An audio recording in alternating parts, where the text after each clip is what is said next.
Hey everyone, it's Fruey. We got some game day treats for Super Bowl Sunday. Got to represent a little bit here. Cheesesteaks, of course, Philly cheesesteaks have to be on the menu, so we're going to do a homemade version of that. I'm going to try a new tool, a new cooktop tool I got as well. Starting off, spinach artichoke dip. And I'm just going to say this is definitely the way I prefer it, which is smooth. It will not be chunky at all. So as I put everything in the food processor, just kind of keep note if you want yours more chunky, you would just blend it less. What's great about this, and I'm going to kind of start throwing things in as I talk, it's going to go quick. It's kind of a one pot meal, if you will. Everything gets prepped, thrown in the food processor, blended, we then bake it. That's it. It's super easy. So with that being said, we're going to jump in. We have our artichokes. You want to buy whole ones, and I have dumped out the water in there. Again, just right in. There's some excess water, but I'm not going to worry about that. I'm holding in my hand the frozen spinach, and this is challenging the video, so I'm just going to kind of talk through why is he holding a strainer with a paper towel. So essentially what I'll do with frozen spinach is, I think it's mostly due to my impatience. So I've learned if I put it in a strainer and just run it under the cold water, after that, oh, got to represent with the Philly accent there. I even heard it. After I run it under the cold water, I kind of dump it into a paper towel, back in the strainer, and squeeze all the water out. Because you don't want it to be wet, you want it to be dry, but obviously it's frozen. I wouldn't really blend. You wouldn't want to process all of that frozen material. This is still a little wet actually, so hopefully you can see. Well, I apparently did quite a poor job of squeezing all the. So if there's a technique involved part of prepping this is it. I mean, it's as simple as it gets. Hopefully, we won't be eating paper towel with the spinach, but it's the nice part. You can see it kind of comes off of the paper towel pretty easily.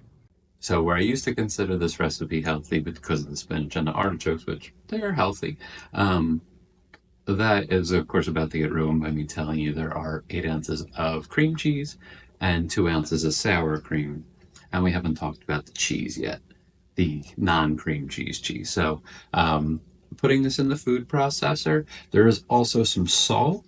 I have a couple of cloves of minced garlic, and I did use my garlic press simply again because I don't want any chunks.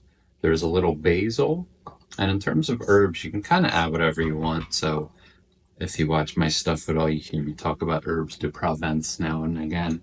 I threw those in as well, mainly because the basil seemed a bit old, and truthfully is the only recipe I use it for. All right, last but not least, we have our cheese. The original recipe I have says Parmesan and Pecorino Romano and mozzarella. The mozzarella is supposed to be meant for a topping. In short, you can kind of use what works. You want a kind of a mix. So I have Parmesan, not Parmigiano Reggiano, but the cheaper stuff. I have a little Monterey Jack, and then I have some mozzarella here as well. The Parmesan and Jack are blended. They're grated, not to be blended. And then the mozzarella I have, I'm just going to kind of tear it off in clumps. This I don't mind if it's a little thicker. Again, when we bake, we'll have that nice stretchy cheesy part. That's kind of what this can do. And we could always add a little cheese to the top of the ramekins once they bake. It's kind of up to you how crazy you want to go. You can't really add too much cheese, but I'd say, maybe consider you don't need to add a crazy amount. It calls for about 3/4 of a cup between the three types, so I would try to stick with that. But again, if you use a little more, it's not the end of the world. I think we're good. No snack. All right, so the the hard part is done, if you can say that. Um, this is going to be loud, so I'm going to speed it up. I'm basically going to blend it until it's smooth as possible. It's got a nice green color. So I'm going to blend it now. I'll speed this up because it's going to be loud. Can't talk through it. When we bake it, this is a nice recipe because you can kind of differentiate a little. I would say bake at least 350, and you'll probably need 20 minutes. Again, I'll show you what it should look like at the end. And But I've definitely pumped it up to 375 or even 400 if I find that like we'll freeze some of this. So if it's just taking forever, you can always pump it up a little. Pump it up. You can always bump up the heat a little bit just to kind of speed things along. It's not going to ruin anything. Again, you just want it to be hot and kind of gooey for when you dip. So, all right, it's going to be that. We'll see you in a couple minutes.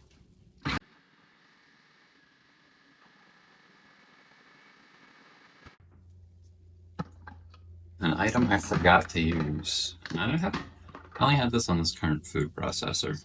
By the way, to make this right, you need something that can blend food well. This, let me show you what it does. Get it on right.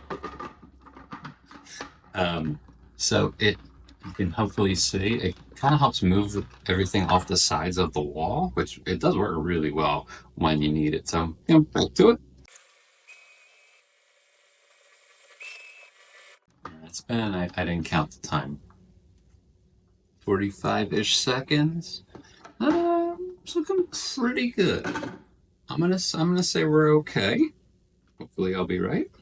And then the next part is just getting your dishes. So I like to use ramekins for this, and these actually, I hope I don't want to drop them in there. I bought these here 6 ounces for creme brulee, which I make. I don't even remember the last time I made it, but video to come on that. It's on my list for sure. And then I have some random like hand-me-downs I've gotten from parents or in-laws. So basically, I'm just gonna fill this up. It should be very easy to scoop, and we could always take the entire food processor, like remove the, I guess the body, the container, and do this and kind of like dump it in. But these I just try to kind of get a big glop and aim, kind of shake for the middle. And again, they don't have to be like super pretty. Well, I typically will smooth them down at the end anyway, just to make sure it's flat, and we'll put some aluminum foil on as well. But yeah, this came out good. Again, super easy. Um, I believe anyone can make any recipe if they follow the directions. This one is definitely one anyone I think can make, as long as you have a blender, a food processor. And again, we have families. I know someone that likes this very chunky. They make theirs very chunky. That's okay. I don't eat it because, again, I have textural issues, clearly. Um, but, to each their own.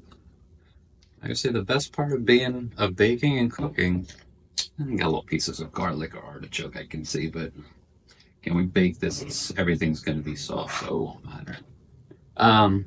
The best part of baking, cooking is that you do things the way you want because you're the one baking or cooking. For me personally, that's a very nice bonus because if it wasn't clear, I definitely have my idiosyncrasies when it comes to certain textures and certain foods, and that's okay. I think all of us have those, whether we want to admit it or not. Say part A is done. Also, a note on storage. This is one of these. I've been making this for I don't know how many years now, but typically we'll not talk by do the foil. So typically we'll do exactly what you see me do here. Now we'll make one. We'll definitely have one on Sunday for the. Not that would be watching the game per se, but while the game is on or just Sunday in general, we'll freeze the ones we don't use. However, for the first time, I'd say, I don't know how old it was, how long it was in the freezer, but it was the first time we had it, and we're like, this actually doesn't taste that good. So make sure you wrap it really well. And when you freeze it, just know it does have a shelf life, again, probably like 6 months before it just wasn't spoiled, it just didn't taste that good. All right, so we're gonna bake one of these in a little bit. We'll come back, we'll share the kind of the end result, and we'll move on to game day recipe number 2 of a total of 3.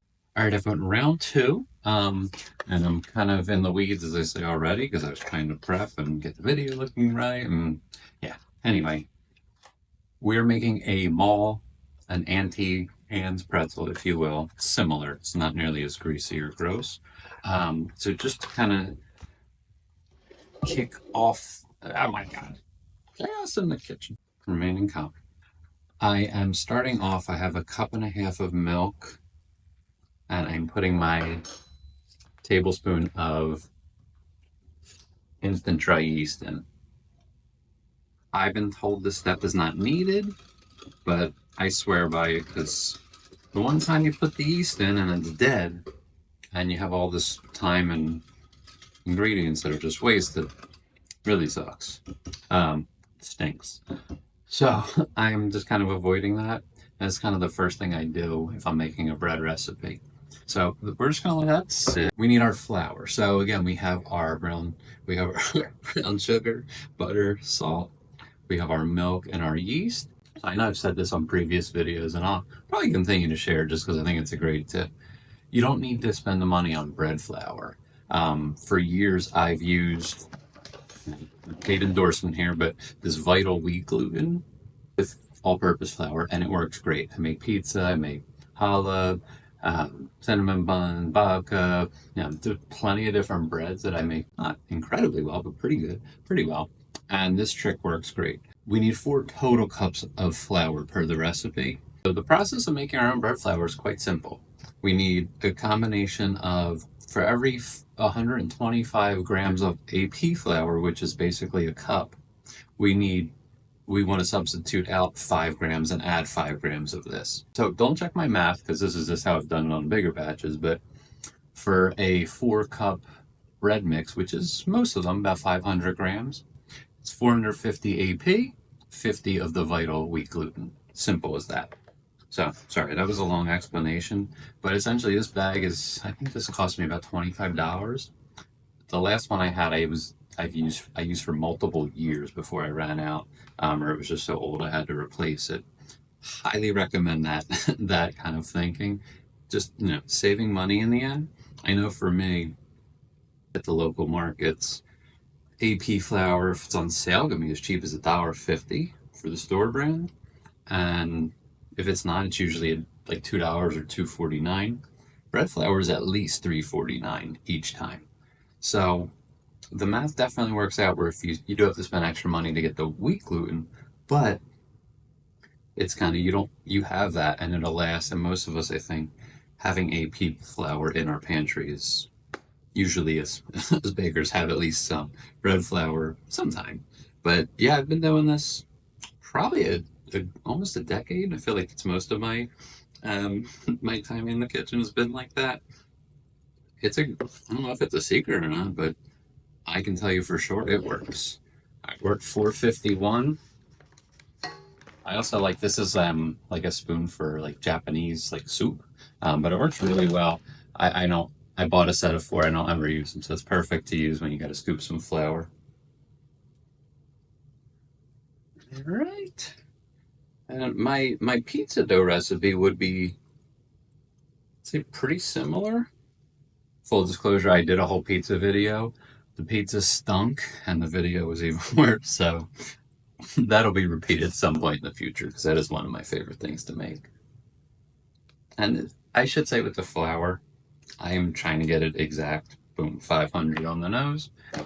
It doesn't have to be that because when we're putting it in the mixer now, hopefully it works perfectly, but things can always be can shift a little bit when you're mixing because humidity, temperature, moisture in the air, that's humidity. So anyway, what I like to do is get it started before I add my yeast mixture. So I'm just going to do that.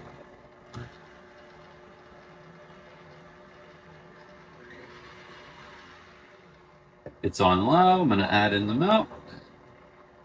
Milk and the yeast. I wasn't right.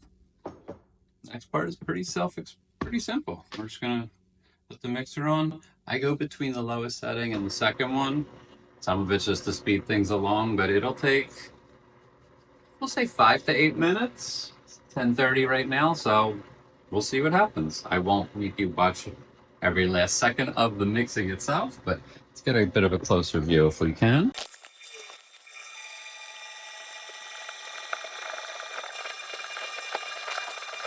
It's only been oh God. It's only been 2 minutes, but it looks great. Sorry, that's a bad tiny shot.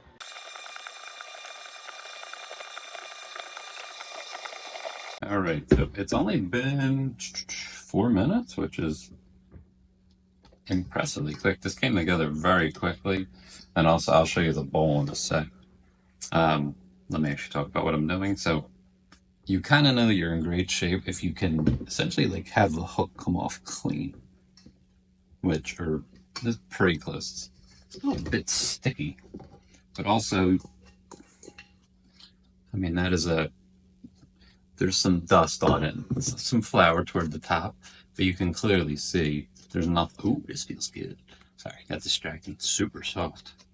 Um, I'm actually shocked. This is done. I mean, it feels so nice and soft. So I know I'm gonna let this sit at least overnight and probably 2 nights. During that time, it's gonna soften up. It's gonna get stretchier. We're gonna need that for when we actually go to make the pretzels. So yeah, we are done for sure. That was not even. It's 10:35, but I don't even think that was 5 minutes. Our nice looking dough. I have to say it's really awesome when you throw everything in. You don't have to add any liquid, any extra flour. Throwing pizza and like challah, that's never the case. Very rarely. And you can see like this came out perfect. Nothing.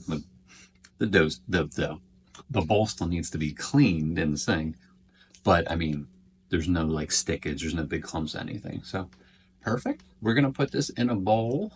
But a lot of the time, I would just use oil. I think just for the doughs. You can't even think of the word I want to use. To not mess the dough up, the sanctity of the dough, if you will. Um, we're just going to do that. So, boop, and get some plastic wrap. It's kind of funny looking at the time. The spinach dip went quick, but I think in just getting all the ingredients prepped in the bowls before we actually blended it, I think this actually went faster. So I should warn you, the easy part is done. Then there's 2 to 3 parts, depending on how you break it down, coming up between this and actually eating. It will be 100% worth it. That's something I can't say. So we're going to come back. We'll probably say later, tomorrow, and we'll finish this up and we'll go from there. Hey, everyone. Welcome to, I guess this is recipe 303, our Philly cheesesteak classic. Jennifer from Philly. I'm sure you have your favorite steak. A lot of us have kind of our neighborhood spots. Where I grew up in the Northeast was Steve's Princess Steaks, which looking back is probably just okay, but they had this amazing American cheese sauce, which I intend to. I've done it before. It's basically just a bechamel with American cheese, but it is so good. Anyway, rambling aside, this meat is a little thicker than I want. So it's just a really quick lesson on getting some anger out, which is basically just I have some plastic wrap under and above. I have my rolling pin.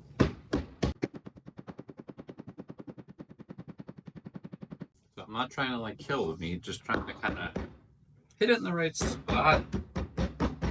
And you'll see sometimes you'll hit it and it actually will, you'll see it kind of stretch out a little. Okay, that's it. Just to kind of show you what I did. So it actually could be a little thinner, at least some of the outside pieces. That's okay. It'll just add a little texture. And once we get going with actually making the steaks, this will be kind of minced up in the pan as a typical cheesesteak would. So prep is done essentially. Kind of a Philly special. You can see this one is clearly designed for this weekend. Is Amorosos. They've been around. I'm in my 40s. They've been around since I can remember seeing like Amorosos truck drivers when I was under 10 years old. So I would say like if there's a classic Philly brand, it's this. Of course, fresh baked. A lot of cheesesteak rolls now are seeded with sesame seeds. I really like those. These obviously are going to be soft. You know, like the perfect roll has a little, to me, a little crunch on the outside and soft on the inside. But for making these at home and for, I think like $4 or $5 for 6 rolls, they're decent size. We'll get plenty of, we'll get to use them all for all the meat we have. So that's it. Stick around. So my normal method is I stir the dip. It'll kind of tell me how melty it is and if it's ready. if it's steaming and then just tasting it gently.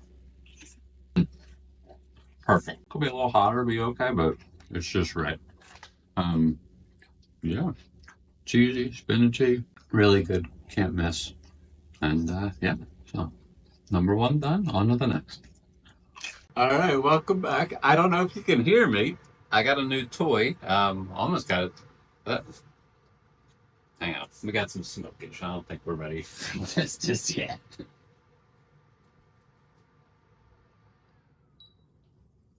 Interesting.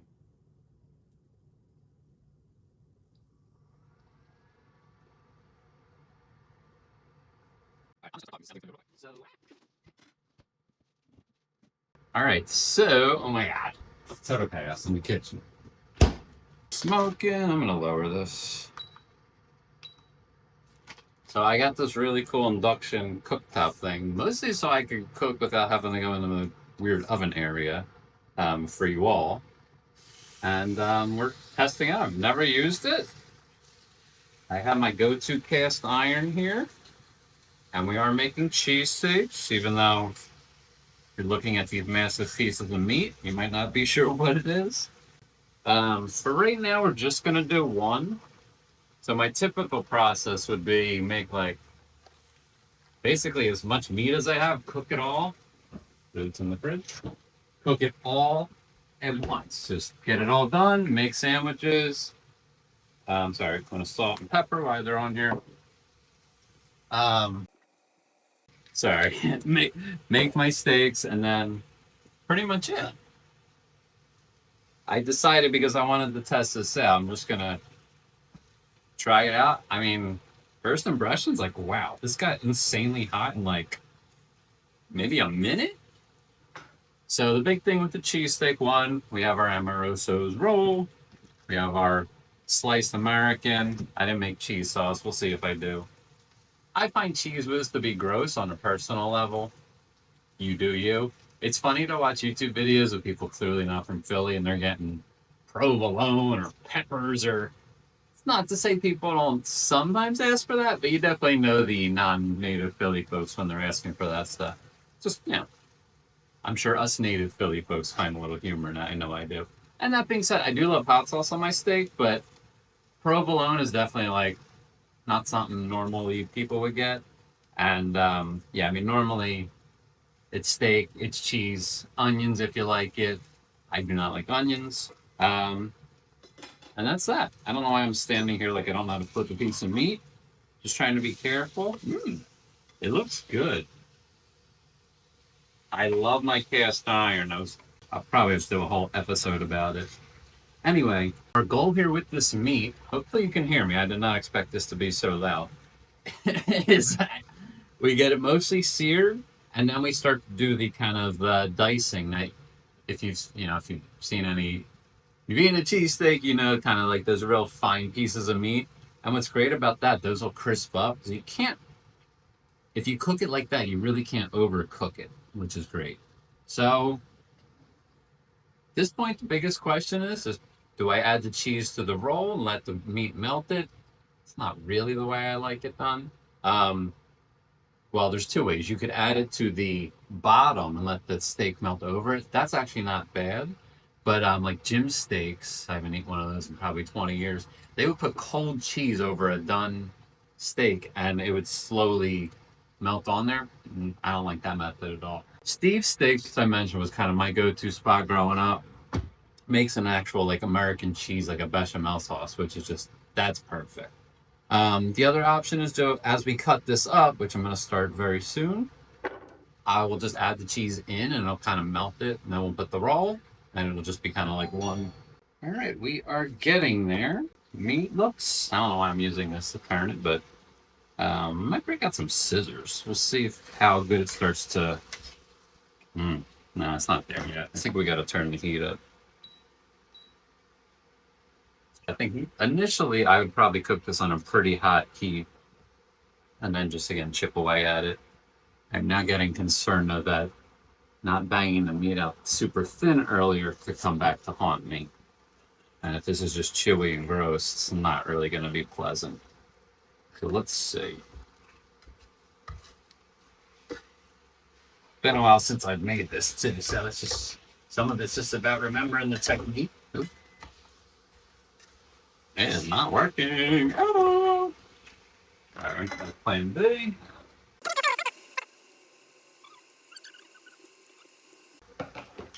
Love is restricting my cutting ability.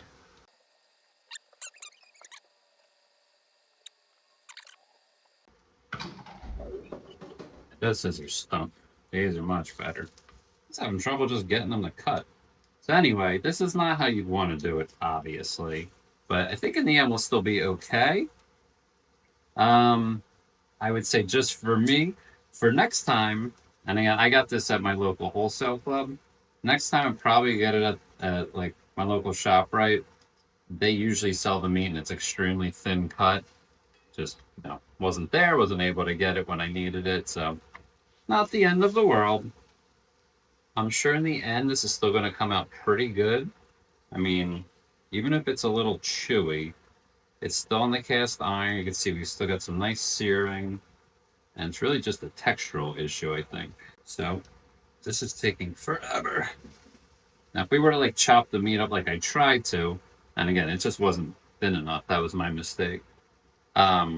We'd probably already be done, or very close to it. My wrist is getting fatigued from all this cutting. I'm trying my best not to burn myself either because it's very hot. The meat is cooked. Big cleaning on this thing. Yeah, a lot of tape. All right, I think let's turn this off. How do I turn it off? What? If that works. We're not done yet, so I'm hesitant to say this was an absolute failure. Again, as long as the meat is not incredibly chewy, it'll still be okay. It's definitely super hot. What I think I'm gonna do, so I put a couple pieces of cheese at the bottom of the roll. I'm also just gonna kind of put a couple in the pan. So right now, again, this is done. Just kind of stirring it around to get some of that cheese melted in. I am going to eat this in a minute so we can see how good or bad it came out. This is also one of these situations where wrapping this up in some foil for a couple minutes would probably be pretty beneficial. Definitely made way too much meat. This isn't a bad thing, it's just too much to fit on the sandwich roll. So I'd say that's pretty much done. I'm gonna listen to myself. I'm gonna put my ketchup and my hot sauce on here. The meat is actually pretty good, even though it's not the perfect consistency. We're gonna put that on. I'm gonna wrap it, and then we'll come back in like 5 minutes and eat. I know I talk about this a lot. I'm never going to stop, to be perfectly honest. It's my homemade hot sauce. It's almost time to start my pepper plans, so I'll just say I'm not sure exactly how I'm going to document all of it because it is a 6-month process from starting the seeds to getting the sauce. But I'm definitely going to be doing something along the lines of a video with my hot sauce.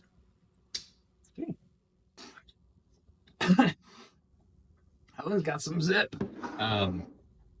They're all. I need a little. So good. My favorite sauce that I make is kind of a more mild one, but it still has heat. That one I just ate. Definitely not call that mild. That was hot. But good.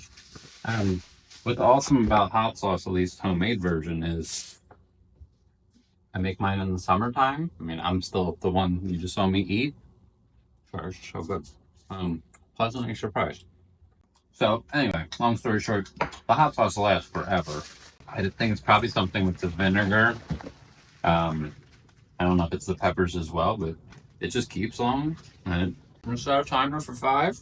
I already know we did good because the meat is actually a lot better than I thought it would come out. It's not maybe standard what I think of as like a cheesesteak, but it tastes great. Which means it'll taste great on the steak. So, see you in 5. Full disclosure, it has not been 5 minutes, but I just kept picking this little piece of meat off that plate and I thought, I just need to eat this. So, that's what I'm about to do. On a normal sized cheesesteak, most days I do try to limit myself to just half in one sitting. Kind of get in there and show you. So we got some nice melty cheese. Now, I'm just going to say this. I don't care if it makes people annoyed. The crap you see with like the cheese dripping out, that's disgusting. Why are you eating that? Yeah, you. Seriously, that's gross. It should have cheese. It should be the right amount and proportion. It should not be like where you feel like you're gonna throw up from eating so much cheese afterwards. I just had to say that. So this is about the food being right and tasting good, not just looking good or looking kind of over the top. Anyway, I'm a bit chewy, but it's honestly exactly what a cheesesteak is supposed to taste like. You got the meat; it tastes like it's really nicely grilled. You have the cheese, maybe you got the ketchup and the hot sauce. I love that combo. I guess conclusion is this is freaking great. Not the best one I made, but definitely better than what I expected based on what was going on with the steak. 2 or 3, complete success. So, can't remember the pretzels. In all honesty, I probably shouldn't say this because it'll probably get messed up. Because the pretzels are probably the best of the 3. Holy shit, this hot sauce is crazy spicy. I'm genuinely spicy. So, you said it didn't come out perfect, but it came out really good. You could definitely make this. You just need the meat, the rolls, and the cheese. We'll officially pause for now, and we're going to come back tomorrow for our pretzels. See you then.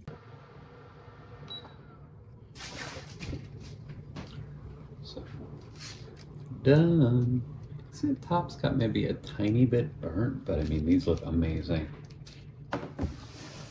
I can say from experience, the second these are hot enough, cool enough to eat, I'll be having one. So give me a moment or two and we'll enjoy.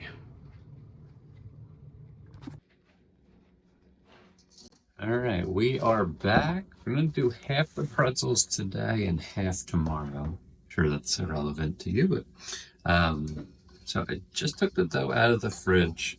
Really nice part of having an enriched dough, and it's just one with butter, is super easy to handle. So right now I'm just weighing it out, and then we're gonna usually do 8 pretzels, so I'm just gonna cut it in half, and then we'll cut it and cut it and cut it. 944 divided by 8, 944 divided by 8, 100 and... Hey Siri, what's 944 divided by 8? 944 divided by 8 is 118. 118. Hey Siri, what's 118 times 4? 118 times 4 is 472. Using my pen. So we're done weighing everything out. So we have kind of multiple parts happening. Next, we need to stretch the dough. We're going to let it sit. We're going to kind of make a long rope, if you will. Let that sit for a few. We're going to then twist that into our pretzel shape. We are then going to put that pretzel in a boiling water and baking soda solution, which is kind of what differentiates it from just bread. And then we are going to put our salt. We didn't even talk about how we're going to make what the toppings are for the pretzels. That's the best part. So we're going to make 2 regular, 2 salted, and then 2 everything. And this is from Trader Joe's, and not an endorsement. I think Wegmans makes a version of everything seasoning. It's an amazing pretzel.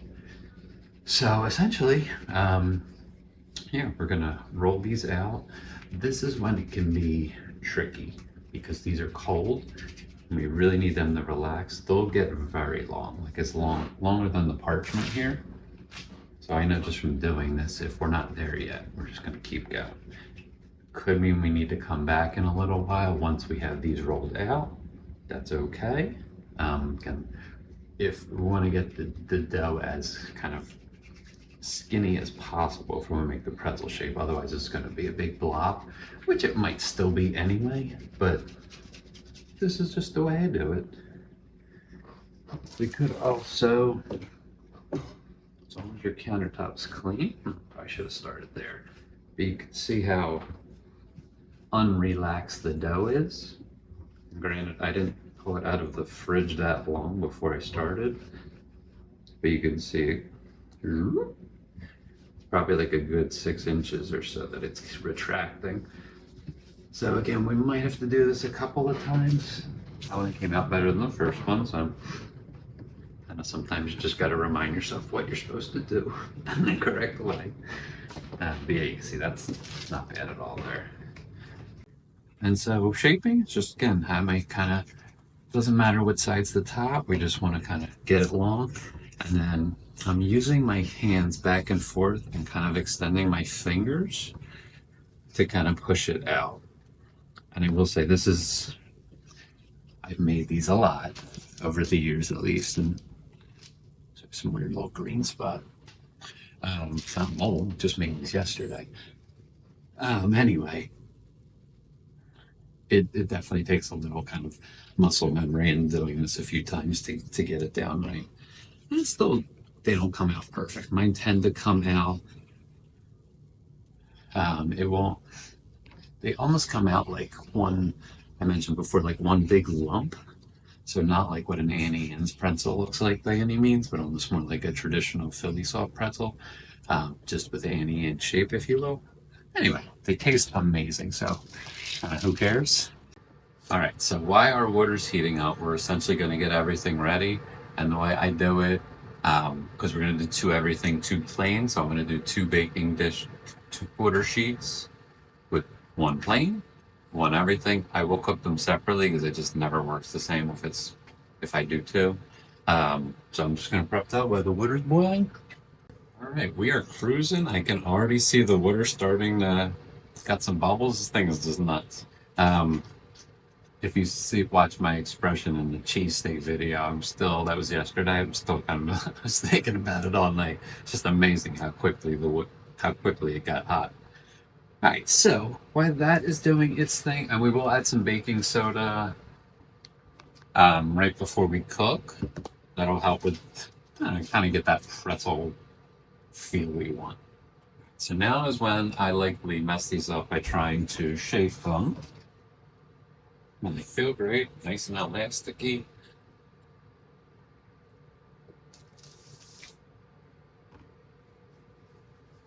I'm gonna give one more roll, just try to get them as skinny as I can. And be careful in some areas, like right here, it's a little too thin. So I'm gonna try to leave that big. I'm testing my own limits because I didn't watch any videos before doing this, which normally I will. There's no shame in it.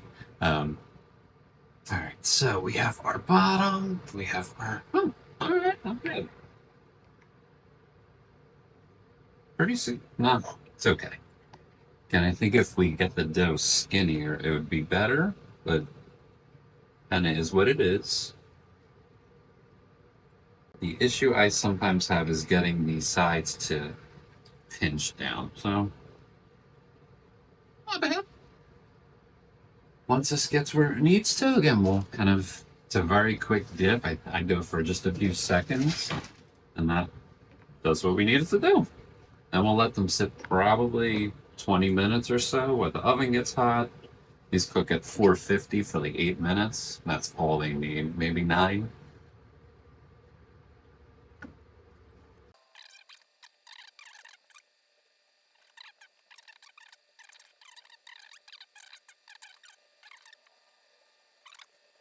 In the middle. And it's more of a long shape, but these look like we want them to. Our water is pretty much where we want it as well, so I'm gonna put in a little baking soda, get my spider. I've never been able to figure the perfect tool to dip these, but the spider, which is used for frying, works pretty well. Baking soda, we're not gonna measure. We're just gonna drop it in. I usually will put just, that's probably like a teaspoon or two. I want to see the reaction. I think we're good. All right, so here we go. This is gonna go quick. Hopefully these won't become detached, but it might happen. All right.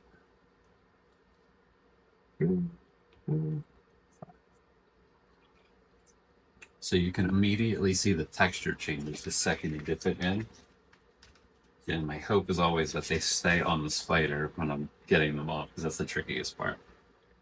Doing like a 5, like up and down 5 times. But again, it does something to the dough, to the outside, which I guess gives that kind of traditional pretzel feel. I'm gonna do these first ones with everything seasoning. It's not complicated. I hope I opened the jar and I give a very, very liberal dose. And then what I'll do for the extras is just kind of maneuver the parchment so I can kind of push all the little extra bits right onto it. And that way we don't lose any. Those are pretty much good to go. I'm going to put a little extra salt on because I can't help myself. For the regular ones, we're just going to use Morton's kosher salt. So, terrific. These are done. Just waiting for the oven to get the temperature and we'll start baking. We'll do these last two, but again, the technique is no different at this point. It's just we dip.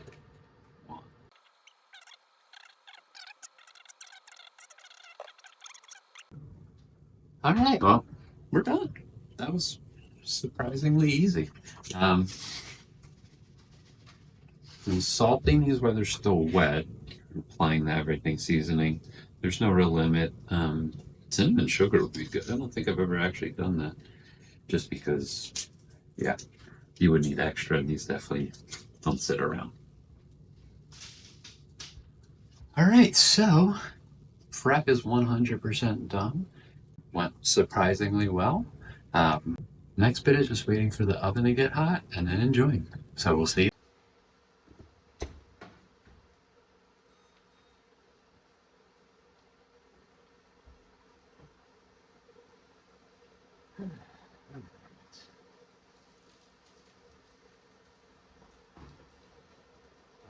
Cooking our cheesesteak, tasting our pretzel.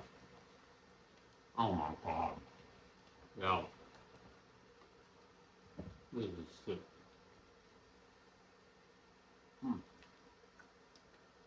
So freaking good.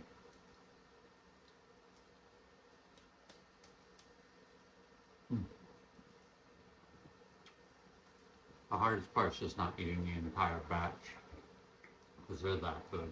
Wow.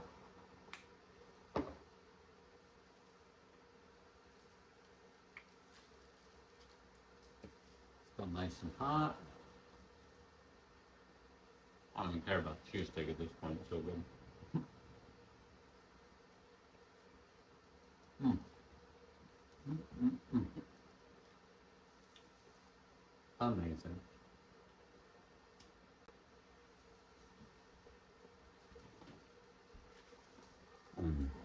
Since they're plain ones, they actually come out really good.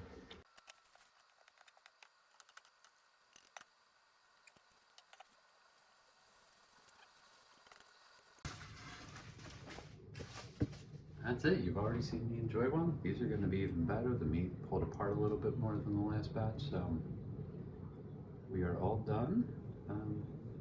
Gonna be out here. Everything came out amazing. I hope you'll try some of these. Enjoy the game. Fly, fly.